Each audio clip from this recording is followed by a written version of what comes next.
జయశంకర్ భూపాలపల్లి జిల్లా కేంద్రంలోని ప్రభుత్వ మెడికల్ కాలేజీ ఆయుష్ ఆసుపత్రి, జిల్లా ప్రభుత్వ జనరల్ ఆసుపత్రిని భూపాలపల్లి మాజీ ఎమ్మెల్యే గండ్ర వెంకటరమణారెడ్డి పరిశీలించారు.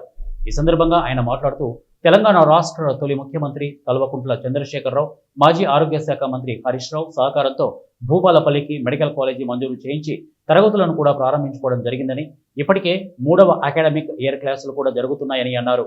ఇక్కడ ప్రధానంగా అన్ని డిపార్ట్మెంట్లు ప్రొఫెసర్ కొరత ఉందని తక్షణమే ప్రభుత్వం ప్రొఫెసర్, అసిస్టెంట్ ప్రొఫెసర్లను మరియు నాన్ టీచింగ్ సిబ్బందిని నియమించాలని ప్రభుత్వాన్ని కోరారు.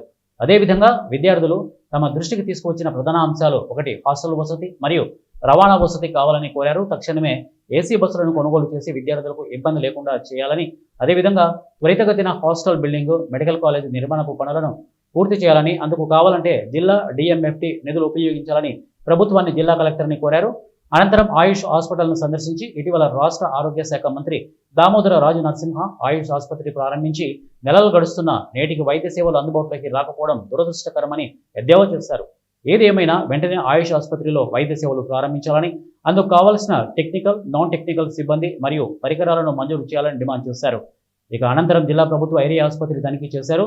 ఇక్కడ ప్రధానంగా హాస్పిటల్ నీట్నెస్ లేదు, మొత్తం నీళ్లు చెత్తతో హాస్పిటల్ లోపల మరియు ఆవరణలో అపరిశుభ్రంగా ఉందని, అదేవిధంగా పేషెంట్లకి టైం ప్రకారం, మెనూ ప్రకారం భోజనం ఇవ్వడం లేదని మా దృష్టికి పేషెంట్స్ తీసుకువచ్చారు.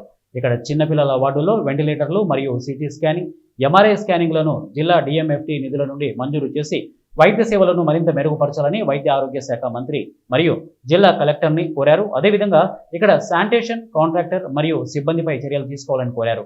వారి వెంట భూపాలపల్లి పట్టణ మరియు జిల్లా నాయకులు, కార్యకర్తలు తదితరులు పాల్గొన్నారు. రక్తం చాలా తక్కువ ఉంది, బాగా బ్లీడింగ్ అయింది. 6 months నుంచి బ్లీడింగ్ ఉంది.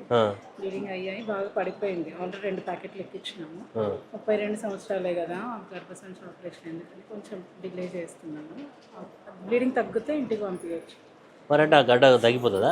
గడ్డ కొంచెం చిన్న ఏజ్ కదా సార్, మళ్ళీ దాన్ని బయోప్సీ కూడా పంపించినాము.